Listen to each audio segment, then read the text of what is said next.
Santimantamo. And no Sompa headquarters here or Hada Braka. Baby at 21st clinic one, a wa pepe. Sompa 93.1, which Namutin den. Ayiko 100.9, and also Ewo Kumase. Adam for Par Radio, Ewa France, one of my Inco Paris no more. And I fay Sompa 101.1, Ewa Takwa, Sompa 103.3, and so Ewa Takra de Sompa 106.1. And so ewo Techimai and afe so Sompa 98.9 ewo Sunyane Sompa 90.7 ewo Nkranza and Sompa 101.3 ewo Doma Kingdom 106.1 and so amankesima wajigum ten enya sem kuma fifi mantaro ne nkwado so wo mo enya bitie udi code na so no ya no ahwehwe yen eya Sompa FM o yegina mu den Facebook no systematic press adawromenti eya Sompa 106.5 FM Accra and YouTube no eya Sompa FM live afi www.sompaonline.com so en sami mabrodo ntwa no ubenya nyina kenkan ene dodo bi eka ho enso ewo ho enuanu ya ji adwa na ya ji nsem yimu nkyeremu nyina de ama wo ne yemme obrempon nana kwaku ampoma menimenu aba abena badu adepa kofi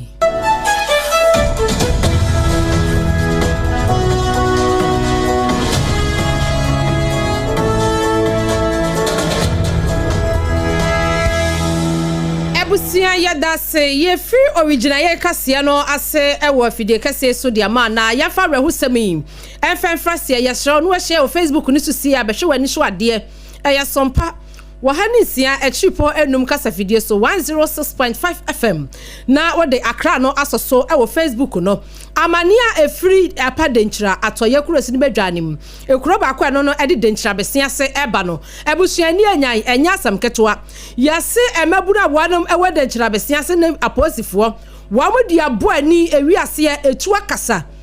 kasa ya abrantia ne finhia be se aduasa so wati nananom asiedo ye kwa homa ne so ne ne enka ne chief farmer a wono owo denchira besia se oru akwabena boaten atwetwe ensem mu enkomo eba ne sen ye de nya ne ntia ne yesi eye small scale man na se illegal man ho garam se yi ho wo show Facebook no so abons ye twaja ade ato dan bi mu enya sam ketu awie yo abusua share Facebook ni so sisi ya Sompa 106.5 FM na show ani so ade oru aboaten ye ma ha o ya da se papa na asemi edian ene kwa farmment me ho ase ba ya aposifuo begu ho awiase etuo akasa eyokwabrani asemi me anu se boys no me galamti wa o me galamti wa na wa yin ka to bi ma boys yi so buntua ya na mko site ko ko di diska nti o mko ya na mko di diska na o mo se aduma na mu nti o mu diska ya na ko fa ntokase mi ba ayi no galamse mo no mo besi to mo besi no na onye no e ko fa police ni e be che sa boys no e ko ntoko ma sendika problem na me e be che o mko bu ma se me ko report o mo nkan ye the boy ba ku do gane do gani ye no na che no ba no yin sa ko fa let's ba so mo mechi che no mo fa nko tu do me e o mo ndi nfa na nko ti be any 4 days time and one in a car, the 2 car, as I the boys in the microphone that by on the boom to that's an answer. What saying, as someone who came, say, yet say, was see ya a galamse for and a 1% ho. Anna a him for and a qua one chain qua GCK. I will be quiet was who will be sadano. I could quite shadi, and one of your slouchy mukakra. I know, I want to come to your side to discuss. I need to be with Gamma and Lucia. Ora what a mess, Mamma Mukakra, what much yes can the man for? All the man and the crew of one like this. Trust no. And far. That's a buyer, a man. Omokobono I want to look at by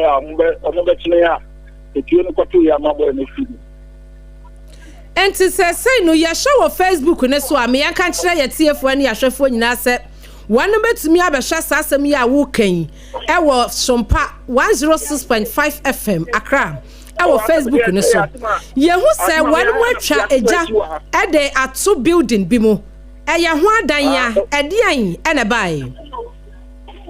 the best in a bus in England, we wouldn't buy any camera in Zoniambre. As your ma, or in a non tell me, or in a bush of one almost and she, or in a bush of one and 9.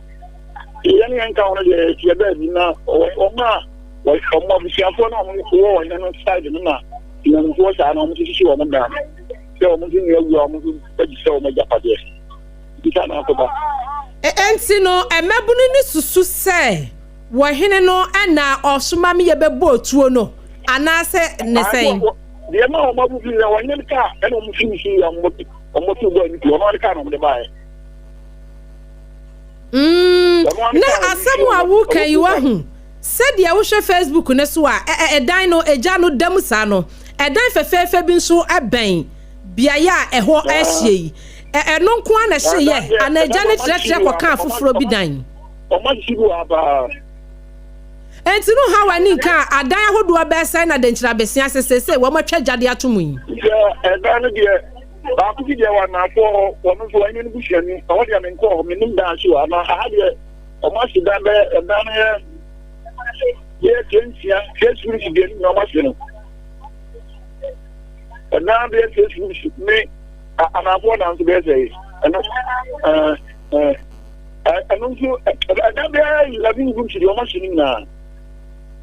Enti no wa mo ayahye wa mo dan yi eye ebusuafo a wa mo benben denkyira besia se hene anase eye bema na wonu atofom no ono so na ebusuafo dan bi yahye bi ana mo tuna wonu na ebusuafo na mo do shi ma no enti wa hene na ebusuafo edan ne yahye o ina ebusuafo na na mo shi no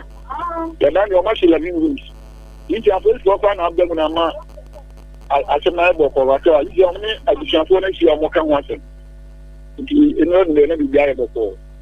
no posifo eba ye wa mo sese ye hu se Ghana National Fire Service fo so abepie mo ho die na si akire amma o de du gan se video ni na on de bi se na network ni nye enti posifo ade asem na sese wa no mo kan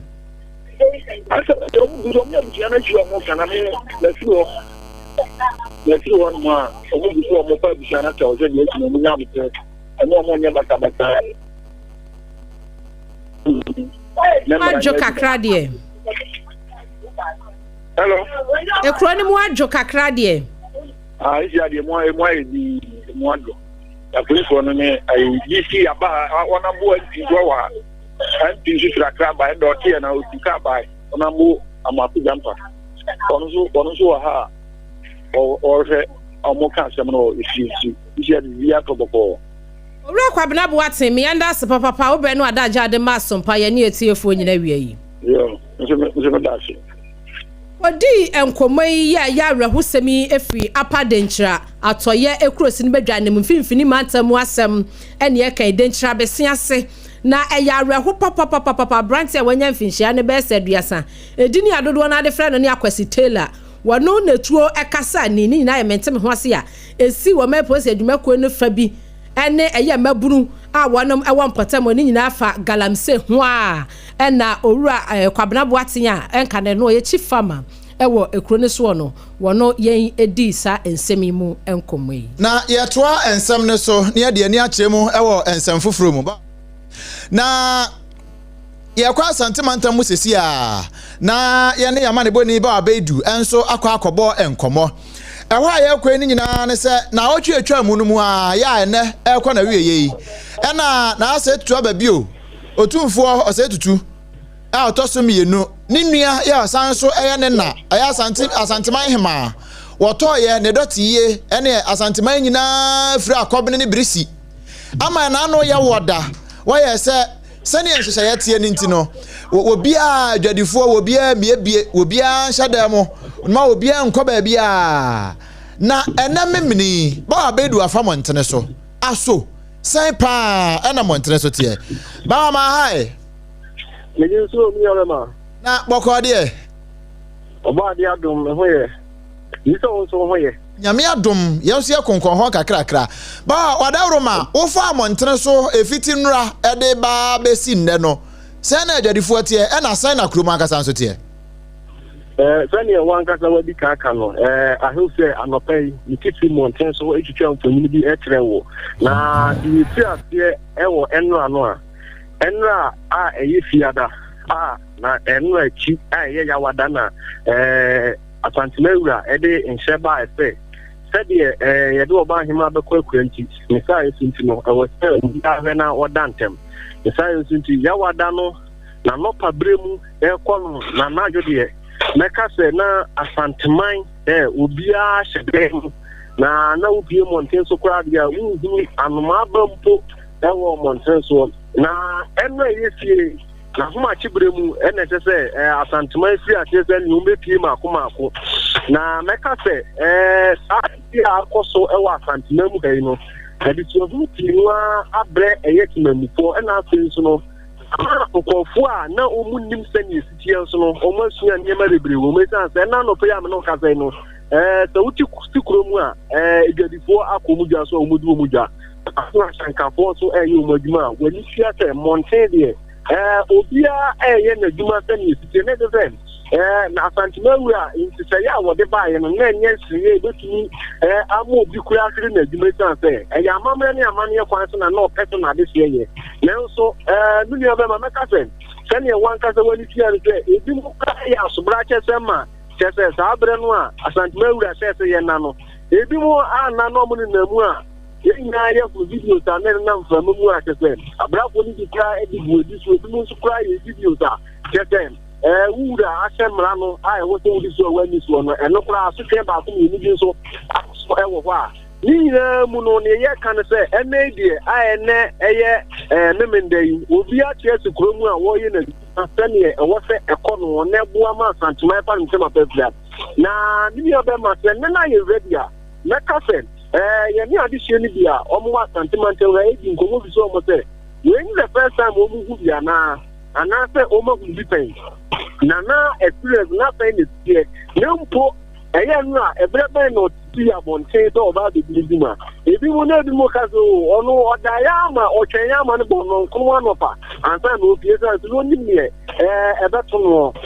binim se na e ready na ebeki ansa na ni wo ho no ye bia to so a yentie se ne timamufo ni edi nkomo efa e wadama yo do bia ye ne ba se bi okwa na uji nan na sa da kure si body eja no kwanya se bibia je ye awro ko sampa na to sentiment mo find me go every clean na me bed my 2 days ba Monday and Thursday bia so anya aduane no anya aduane akati a e pa into bia e mo ni bia ya so den ene amon ho ana me de o mo because ye COVID-19 e ba ye ya ye kire se aha men fa ha soja fo gina ho obi bi ele no no aye de fa ho de mo aso ko ya so den na sa asem to ho de we be se e sa chichi de pe mo ja do a insu na de from ye de e ma to me de me se ka ma me na mba fa be na fi mu a nka meti na fi more than that one day de ma me no na kantin ma so de na ye ma na bi bia no so sa so when ben and sa so start to Monday na ke na ye morning e na obi mu na fi no e di answer fi en si ma de bia Obenpo sani wache adihye ni bi omo experience omo so mu ne niam omo sua ebi mo kura trese amamre ne amamre kwan so de omo sua niam ati na so ni mo de ba ka se bre mu de asantima mu aye fon omo wie yen so nsuo afiase a etigu kama nto bia ekoni niwa so a kete basabasa ebia nsiye asumdie so afa ntoma pa afira ama adehye nyi omo fa ho nti meka se isi ade etu akwa akọchi ba bia ewo se twere nti asumdie na edi nyi no wasantema den wadama mo bawa mo ni adwuma wabọ adwuma pa ko na kọtena wajanse ni faso wo no krem ehu akatua pa no wonsa beka why na sisi minia right abusiafo we aya yamane boni ba bedu ono eto yankra edifra santemantem dise yanka ojani e o Facebook ne so asompa 106.5 FM Accra sane emprempren kumasete ene business as usual traffic ya chi ba bia bose ma ene bumper to bumper amanfo de ma amanfo saa ewa asantemantem a enya asim kuma enne memene dai sane kumasete ene yatwa homfoni ama we Yede kasie yi kwa kopie mu ewo ahafo emantam no emu na ahafo regional health directorate no wanu mpanifo ebo amane wamse yehye afibia asia aya na ayasabia kese no ewo eye krosi ni bedwa na afei emensina hodo mu no wanum ehye dat na se na wanum ebunkonta yade pa wanum ehye ya ebia first half no eti atesepa awon potam ho na we from January ebaba besi June de na wanam ayeyi na opani a wono oyepani kwankyerefo a wada eye ahafo regional health directorate no anom eye Dr. Owusu Sapon woye obanti sedie okanesam no na wachire mu friends amtwerofo nyina enhyiemu ewo eye hidiem na Dr. Akwashia Owusu Sapon edeto ensemtwerofo anim say efiri eye January ebaba besi June wanum hwehwemu a wanum ayeni yade pa ama ne homene so ewa hafo mantam eye HIV AIDS said the HIV AIDS no ama ne homene so no wase ani anyan wase hwehwemu a wanipa wanum arekwade anasa wanum test positive pa eye 636 ahensia aduasa ensia ene enipa a upiemu ewa hafo emantam ne mu a yaka atira wanum so omanya HIV yade kwade woyi ebie na wase sa enipa 636 no ushe ohamu nchichemu ebupa bese edu and 14% ya wanum aye mabunu papa wamu jina wanum so wamu na akwatiti yade yi na Dr. Akwashia Owusu Sapon esi wo bokwakose wo ka kire adehia wanum wa Ghana fa na nyina se wo bibia danshe hu yesansa yade no sebio enti se kane no enenu ho wo bi ho no mu ahyehye ne ho enso no behu no aye fe kane no ana so obinya HIV biness yenya nuru fa anya na obehu ane se ebia waso ni nipadua so na wayatwom langa no wonam no se asemasi wanya HIV ana se ebia wanya esi ebi se eni wasa entini yade ne wom ade hyehye won ho wamo ede ne nam te yanhye hu yi na waka kire wanum asabi wanum kwadi mpasogora aya wanum mo wom ho ban ne se da bio aya mo ho ban se de be ya wanso wonkwa ubetumi akura mu ede achanyankopon de ode wankasa pede amaw na mom de obaye ba mu wanyina che no eno na wasa wonso tu ho anamon Dr. Akwashia Owusu Sapon de nsem ebe wiye no ana waka kira dishi asebi wanmu ahafo mantamu wanmu Ghana nyina se bia watiti HIV bia menya tirimoden enka se bia wonko a wonfa nkwa anasa wonko a wonna nuro so entinu wo surprise wo se wo yesa na woni Ghana dishi ani ni ye kura uwo bi kwa ya sabia ya fantu nuro so na etwe ho efiri sebi eniema wo be ya ubetumi di yade no atrechre ama afoforo so enya bi wei ene ensemu a Dr. Owusu Sapon Akwashia a wono oya ahafo regional health director no wono so enam na bubuemo ede asom ya SOMPA 106.5 FM yada ne achire ede asom mo yewuramu ewo ensamfufuro ma omai amanyo so afo na se ne ohwe Ghana ene mama hodo enkita hodi ensam so ewo man Ghana mu osoafo odonyamfo okuje to ablakwa ene ka se wo kire se no kure Ghana aban ene America aban no anase Ghana man ene America man no wo mo ayese sebe mpreduasa ba fine form se eye ensuo ne samana ye kabo mu a pepepe otimu enye yie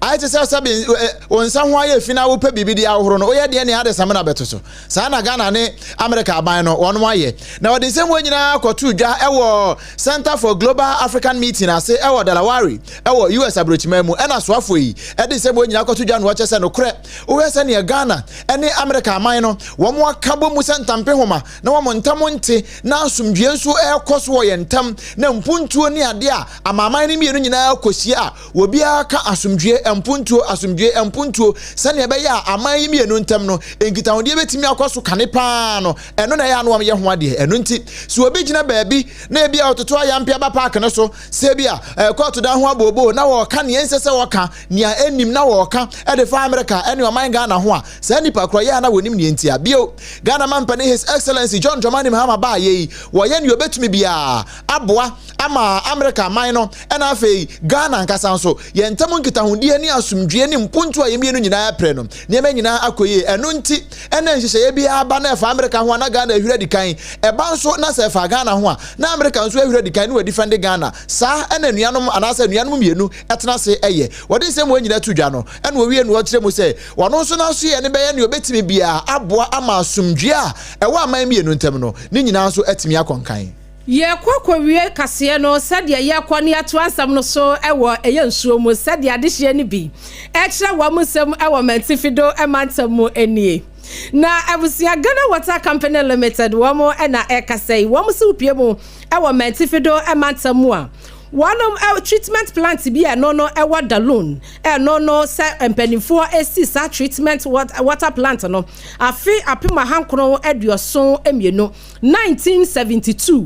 ena etimi abo adwuma na kane no na adehia no esua na wamo edodo be se 100,000 ena na etimi epompi nsuo edema wamo sesei wamo awu bebre ama wamo dodo akọ 1.4 million anso ade ba ko na kane no esum enipa ketewa bi no sesi eno a ena esum eye dodo enti no ama wam ho kire wam pa sanse bi nyina ebeto dwa ewabra parliamentary select committee on sanitation and water resources wapani kese ya wono ya regional chief manager Ora Steven Amihie Mesam wane eye kaseyefo etwetwe nkomo a wo kirechire mu bra wanem koye de wom ko hu ye enam so ama ensuo sesei mantifido amantamu eho eye akwatwe. Population of Tamale now is more than 1.4 million. So what we saw at the intake was the aged or old pumps that we are still using. We saw that we are even still using a pump that was installed in 1972. The new ones that were installed in 2015 are not as robust as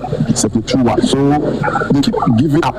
When they give up, then we have to manufacture parts locally to replace them. The demand currently for Tamale is about 90,000 cubic meters of water. That one, we are basing the capital consumption. That is the amount of water each individual must use. That's the gravity of the situation. That's why during the dry season, when all other sources of water dry up, all of us are in their crisis of water. Because our best is average 35,000, but the demand is 90,000.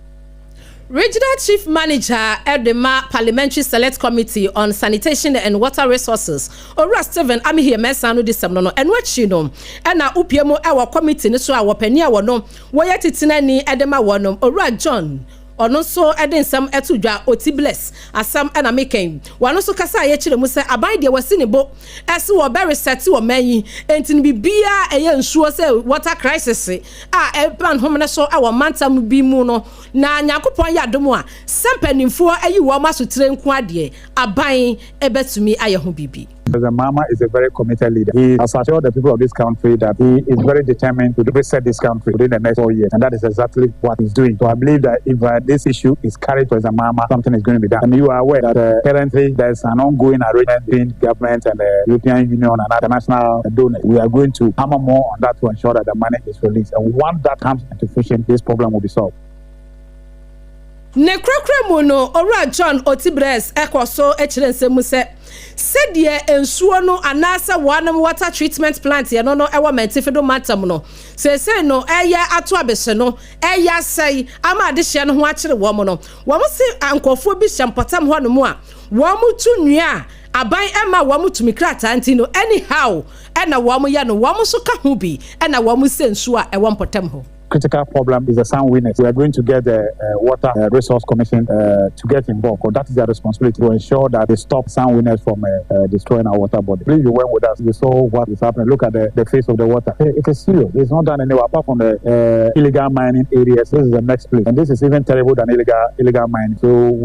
as much as we all know that we need money, you see, but we must think about the lives of others. This money is only going to a few pockets. But look at the larger picture. So we'll get a Water Resource Commission involved to ensure that they deal with the assembly. Titirani Edema Parliamentary Select Committee on Sanitation and Water Resources Ora John Otibres Insamni. Yetwa ensamne so na ye free water ni akoprosi for akache.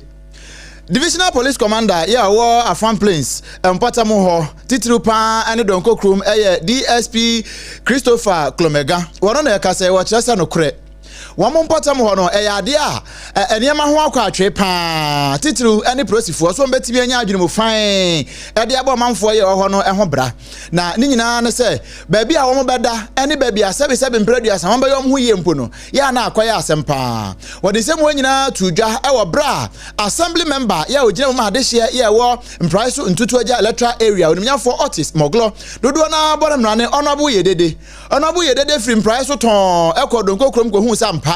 wɔn wɔ how pa titiw ni polisifoɔ no nti wɔfa to ne ho so edua mu a ne ɔmanfoɔ ne bi ɛne mpanimfoɔ a obetimi ne ɔmadi nkɔbɔ di nkɔmɔ ɛna ɔyɛ so ɔpɛ mo ade ma polisifoɔ yi a na kyɛ sɛ WC baabi a yɛyɛ ho yɛ bi no 3 seater ne ɔyɛ no hyɛm kama ɛna afei nso tiles kakra so ɔto ɔyɛ renovations kakra ɛde ma polisifoɔ yi sɛ bɛyɛ a wɔn bɛnya adwene mu fan na wɔn de ayɛ adwuma abɔ ɔmanfoɔ donko kromfoɔ ho ban no ɛna ɔkɔɛ no wie na wɔda ne akyire ɛde ma polisifoɔ ɛna DSP Christopher Klomega wɔde nsɛm wɔn nyinaa to dwa no wɔkyerɛ sɛ no korɛ sɛ bɛyifoɔ ba ɛna ne nso adeɛ nti no wɔn de wɔn ani asɔ paa nanso wɔfa akɔnya yi so aka kyerɛ ɔmanfoɔ nyinaa sɛ wɔn wɔ haw enti ɔmanfoɔ mmerɛ wɔn mmoa aha no police issues kakra infrastructure no most of them are rented enti obi betumi abɛyɛ say amawa ɛsɛ danase but yɛbɛtumi aka sɛ apart from the ɔbɛyɛ no adwuma bebree wɔ hɔ enti ɔmo a ɔmo te nka no ɔmo ba bɛboa who divided the whole of Eastern Regional Afran Plains alone is about 1/3 of it. That tells you that there's a lot of work at Afran Plains enti we appeal to Afran Plains citizens both home and abroad sɛ ɔmo ba bɛboa yɛn develop police structures ɛwɔ ha sisi ano deɛ mo hu sɛ rɔbi na bi se kra enti it's because of the strategies yɛde to form and every little support that will help us, we'll use it to protect the people of our Plains. For the previous years, there was no permanent accommodation for the district police commander. Then they were pitching in guest houses, which was not too convenient. But for this little period, we have realized that our DC, with support from her stakeholders, Honorable Assemblyman for Mpraiso, alias Yedede, has made a very tremendous change at a dilapidated accommodation, which has been improved, Mr. Draco, which has been very improved for our district commander. For now, he is very, very comfortable and he can now put in his best to police Afran Plains. Any DSP Christopher Klomega, one of divisional police commander, Afran Plains North. Titru pan donko krom ne mpatamo ena wakasa yi we ya pet ena honorable Otis Moglo ya dodo na abɔ mrane honorable yedede wono so gina simpie so ene apaso ne santwefo bɔ nkomo senti a wakoye sa do yi say upese u build Ghana together there na je say hu look po bi oba bia e so otimi ye den e solve enti no I inspire me gidi say ne amayama police o mehwe so eye anya obi bia na o sa honde ne de by empire na e bɔ ne say obi bia o hwe me bia oba bia say hu bibi e o baby na enkoye a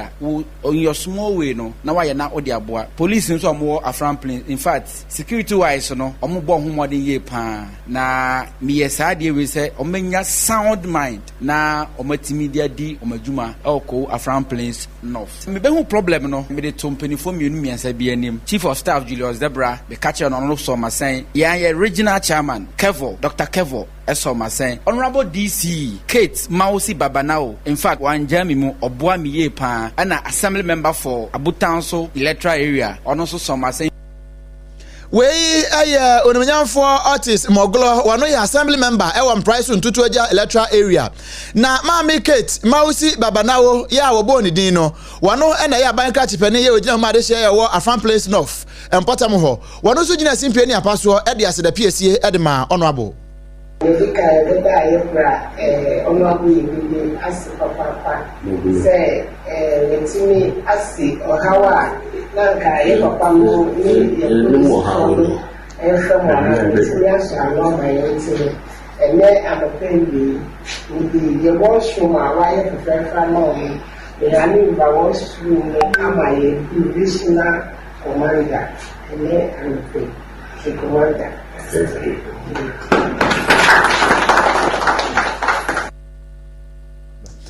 Abusia eni eti ye Mami Kate Mausi Babanawo wono ye DC ewakwa Afran Plains North Abusia wasugutu awutie original ye kase SOMPA 106.5 FM Accra so eni affiliate stations no enyina na yetoa ensam no so yi nsam fofrom kamesa nansan eja hyehye hyenhyen ya aya na ema ne homene so ewo edwa kase mu ɛwɔ ɔman yi mu no mpanimfoɔ sɛ wɔn pɛ sɛ wɔn abade hye ano nti Kantamanto market coordinator ɛyɛ owura kakari mensa wakasa ne nsɛmtwerɛfoɔ ɛdi nkɔmɔ ɛtu adwadifoɔ a wɔn di dwa ɛwɔ ɛyɛ edwa kɛseɛ no mu nyinaa ɛfo ɛsɛ obi bia ɛmfa ne ho nhyɛm sɛ ebia asɛmɛsia no benten ɛyɛ wɔn ankasa nneɛma na ɛhyeɛ anase ebia wankasa wudwetire na ehia entinkase bio wubetena ho aye nhwe ama bibia siana wose adwadifo ma ne emema ne bi wo ho no mo a wa mo ankasa play careless what wa na ni baba no so no na asi sinsu a insense wono befra odum jadwuma kontam so ama wono mo aba boa wo mo no no wo mankasa try se wo betumi adum no na akwakwakoye pinso na owura kakari mensa say wo ka che adwadifo bi a aya na sembre ne bra no eja eto edwa bi mu a na wono mo na mo broadcast ye wo mo nya semtrofo so wo mo netimi kyerensem na eja na hye ye na ayatum enti ma mo nkɔ enkoton ade ana ma mo nkɔtɔ ade no ni nyina no wono mo hye ne ye se de be ya beboa ama adwadie ene adeton atumi afantam pefra wo mayi yampanimfo no time na ahanhyiye no na empanimfo no de niema agugu akwa mu a na eboa edwai papa yie task force asema okay ye what task force ye wo security ya na mpanimfo ehwe se obi a wo ya de boni bi a enye no mmra ewo dwem ha no ye betwe na so ukọ race no so a ye bu nipa dodo na ewo dwem ha no akotra race no so ehyedwa da bia me catch them mpanimfo se e dia na mo na wo ma ye atu afa ho emre bi me chairman okokan edwem ha Kantamanto achi ye nyina mpani obi amfi no ono nko na di na anim koye enti ya pasi ya kire ye ma menum ne ye nua mema no wa bontre ne se Kantamanto ha no yeso obi ukota de obi so wo ho de yatu mu ye wo ho Kantamanto wo ho enti ye sere wo mo kwa bontre no mo nyina mre dwanum na edwa no enyina ema ye Wamu di dwa sawati asienti mu amokeka sa Kantamanto hye ya tumu no opani a wakasa eye Kantamanto market coordinator owura kakari mesa waso wamu di dwa ho isi abibia kwaso enti wo bia emra na ne kasa na chi no chairman edema eye wamu amoso tonto broni wawu owura Daniel Ampadu enso di sei eto adwadifo nanim empanifo ye guso a ye yenhye emse ha hye no afi no Nyankopon ayadom ama edwa no atimi agina aha se de ehwe ni mu a eto aso ye light a ye hwe ni mu se light ne beba na edwa na atimi agina afi na enu aba ko ka se ye yi chairman no emse entiase na ebi a unya entiase we yi kakra de wo mu ni se aha hye no the whole market no a group na wa ha hye no a call president wo tu ye fo se esa se ye market ba ko no ye nyina nkan humu mu ni anya leader ba ko opani ono so ene sompa kase edi nkomo yi eye chairman ana tetena ni edema wademo amotonto broni wawu ewo Kantamanto edwa kase enim owura Daniel Ampadu ne teninken yamfa nsem no nkopie mu ewo amanone na enura ene yebo wo kase se Russia for ato wonom worship ni bi we kra de war plane mo mu na mekan ene wo mo de na mo wie mu na wo mo ne Estonia for bohye ewo mfimfini ho na every say woman in Ukraine for ede boy ni nya de say wo mo worship ana say wo mo plane yi bimpo akofa Estonia for abobo no ba bia na nso na nsan esan say Estonia for wo mo dom NATO fo nti akwa kopie mu wo say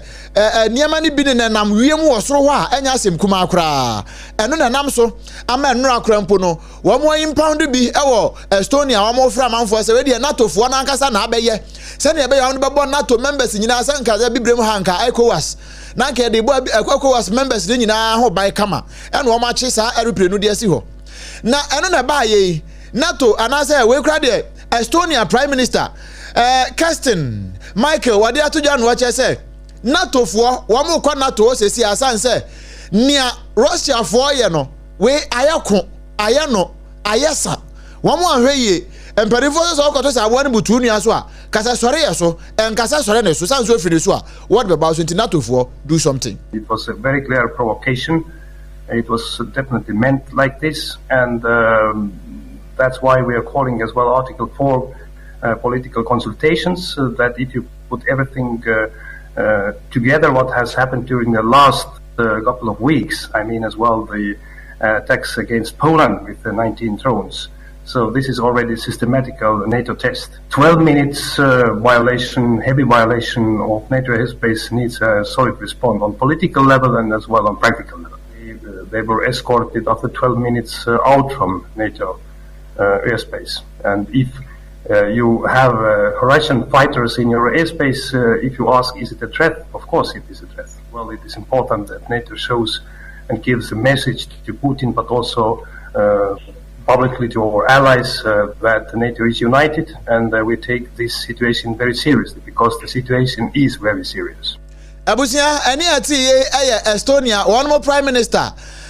Kerstin Mikael, and watches and Niakos one of the Senator for one Tumbi. Now one Casamua, and your how pa, and a beba. Area Abusia, and a bremy of crying. Emma, ye did do me no Cassiano, ye didn't na a DSC name of Miss and Summa say. A time heba mixture. One more Kahubi, and ye de do me no Cassie at the brew. Time heba mixture no, malaria draw papa, ya wunya bita, a boa pa, wow, no more to 20 minutes, waposio yano, a boa emitimity bidi, one more dauroma, one more so Kahubi, and sompa obi bas. Ya de bra when yami adu me fiada ebe, aka 6 days you, and yes 7 days you, aka 6 days, fiada ebe ya, ewa dome market. Time heba mixture ye be chebi wo ho je numbers ni bia na opedodo to aton 0244 417 669 0244 417 669 na fe onim pani abo ho enkomo afe 21st clinic the clinic of our time one also be free screening asama won chira papa ye betimi abo ama sciatica wo ha no wonso atimi afrim wana se bia wo mumpo no a yetimi atu ase e de ama wo no Twisco energy food drink. Twisco energy food drink. One more so tired, den. So join me, Yami Ademo, Efiada. Our Damidum, God first, coastal and anyone, bra. Yane Yas toothpaste and a toothbrush. Add some pa obi bas, na de bra noa. Ubenya Twisco energy food drink free. Ye chani eche. Aya Twisco. Promise of Father Roma. One day abeta echi kama pa. Afe no chino. Multiple quests say one also aka ho bi sansam pani say se mo anyina anipa nyina sebe mpraduasa eda ne mo wan na ne bia ya na yekogyawo eno nti wanom so abeka ho sansa do ho bodondo na dondo asa wonti no multiple quests say se bia odan no wasimpo wie deda window installation na ye no problem aba ho won betimi aba repair ne kama afei so na wusi a oba fra won a won ba be installation ne kama say UPVC aluminium won ba be ne nyina kama afei glazing solutions ni nyina hodo ni nyina won mo stainless steel balu trade installation and repairs ni nyina won mo afei metal rolling gate burglar proofing gate automation electric fencing garage door security doors ni nyina won mo and bia o ya abontin dwumadie bi open your friend say platform any screen kese e de si ho na obi a show na ugina soro na obi a hwebia multiple quest one mo ye ho ade pa one mo ewo Isla trade fair chi wo pe ewo chado je numbers no 0544 066 666 0544 066 666 na fe oni yen abo enkomo me pa cha otie eya hunese anom di a obetimi anom ya eya dokodoko na ahoden wom eye beverages ene deba wo so aso yasene wo so ba beche wo beverages ni nyina bi product no wo ba beche bebre ewo ho biti se bell cola 7 star belmont afei ye fruit goodness papa no aye squeeze no correct no grapes de wom orange wom pineapple wom occasion bia bell beverages ewa ase na bibia tumi aye fine enya no nko a ye wone can enso de wo ho ne awode ye package papa betimi aboa opa no ebi te se bell cola ya ne malt squeeze ginger ale tonic soda and afa bitter lemon chapman ni nyina bi wo ho a de ahoden nko a bell beverages yes refreshing Ghanaians one sip at a time ensu papa wo benom ewo obi bas no ase no belakwa ensu papa for greater good wo mo so kan ho bi aso yasene me de bro na mom hyane so ma me bia na hepatitis B na wo so wo de na akoye se HIV wakote ya de wa ne bie na nso nya ya nka ba flash afi nipadua num wo ba wo bu nsa wo te ya pa e wa kire wo hom ya nka bone de akire utrim na abakuru wo hia 20 na 74 ne ya fa ne T74 no na nanom dodo no a wo de share ye no eno ne de DHC e de afra ama FDA nso age atuma hunu sampa 20 na 74 eye duro papa bomodin pe bitɔ ne mumanya mo apemfo ba ho ma akoda nufo e na akoda wo nya mfinhia no edumie no enye na e wo pharmacy ne herbal shops nyina mu se wo a wo pe dodo etu aton no eya na ado ani achem e wo Okanshi drug lane e na fei Kumasi so Ashtown Kolina Herbal ubenya bia to je numbers no 0246 073 498 0246 073 498 na one yen abo enkomo awia yin nsem wa ye de besom wo no na poso bie ye a wote ye ene se dentra besiase ewo apa dentra atoye cross ni badwa ne wonfinfini mantam mo mente me ho ase asi mabunu a wonom wonpotam ho ne posifo antam ni nyina efa galamse ho enam so emetuo akasa abrante bako emweti nananom sedo ye ko Kumasi ba bedu de kase ne bra ye se de Kumasi asa babio anka ese ye nana hema ye wie ye no manfo nyina hyehye dem no Kumasi asa be gina babie gina bio for regional health directorate no so mpanifo abamane se HIV ama ne homene so enti adehye enhwe won ho yi sanso ena ye comprise so we kra de afran place don ko krom ne importamo prosi commander ye oho etoto de sese no kra wo be ya prosifo na nso mhia moa Abusia Haji Ada Romanti ya kenkan mu Facebook messages no ede amamo ene ya weekends yi memene dai upeduane papa edi ama wo se wadi fie ama wanya ahoden a eye Haji special local force ne yakafo ede ama wo hacho transition enche ho ena abehu no jemai na fra Haji baby a wo bia nkran ha obeye delivery ede abrel benku emutio upe tilapia ene nkwan bia ebi ho ema no aye 0246 359 921 0246 359 921 Haji Ada Romanti mo Facebook messages kakra yebetumi aboso de ama mo keke kaswa wasi keke kaswa from American Town Kenke House wasi aka GBC give Bawumia another chance wasi today dada KD go home dada KD demili fedue dada kudos to Nana Ahinkan aka Golden Boy from Keke Kaswa Komesa Pilatun Zudi Odeba wasi galamse say ye kokofuo ene yensu anyina enti no yanyina yanke humom ni enjai galamse no na eno ena beboa ye so man wose enchia kese enkoma honorable Moses Abo next MPP national organizer and Nana Ahinkan aka Kade Golden Boy Komesa Pilatun so de no Nana Kwema Boatenap wano so ade aba ose happy birthday enkoma Apia Mary consulator aka Yadalash waye student ewo Bepon Senior High School wase nyankopon enhiraw we efri Nana Akuamwa Boaten Starboy so ebaye wase wo share live and clear ewo ahafo mem airport wase Sompa News with Sompa News papa greetings enkoma Haruna Mohammed MP for Esunafo North and afi Kwadwo space ena wono ankasa ne lovely father no joke we so free Starboy ho Nana Akuamwa Boaten makenkan ewa ha engineer Shamaba enso ese wo hweye from Tadi mo yadamu nyina mase wose nchia sonko enkonfama Johnson esiedu enketia ene Zenato Rollins enso edie enono